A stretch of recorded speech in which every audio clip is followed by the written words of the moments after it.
અંજાર ભાજપ શહેરની બેઠક અંજાર ધારાસભ્ય કાર્યાલય મધ્યે તારીખ 28 માર્ચના રોજ યોજાઈ હતી, જેમાં આગામી ચૂંટણીને ધ્યાને લઈને કાર્ય કરવાની સૌ કાર્યકરોને આહવાન કરાયું હતું।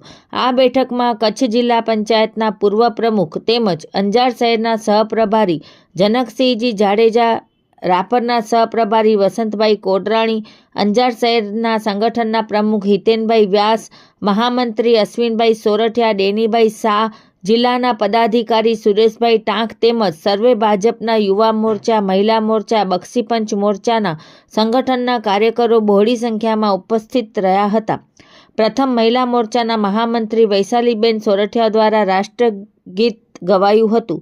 ત્યારબાદ ભારત માતા, ડૉક્ટર શ્યામ પ્રસાદ મુખર્જી અને પંડિત દીનદયાળ ઉપાધ્યાયની પ્રતિમા પાસે પૂજન કરવામાં આવ્યું હતું। સ્વાગત પ્રવચન કરતા પ્રભારી જનકસિંહભાઈ જાડેજાએ જણાવ્યું હતું કે ગ્રામ પંચાયતો અને નગરપાલિકાની ચૂંટણીઓ આવી રહી છે, તો સર્વે કાર્યકરોને તન મન ધનથી કાર્ય કરવા તથા ડોર ટુ ડોર કોઈપણ કાર્ય અધૂરા રહી ગયો હોય તો તે પૂર્ણ કરવાની સૂચના આપી હતી।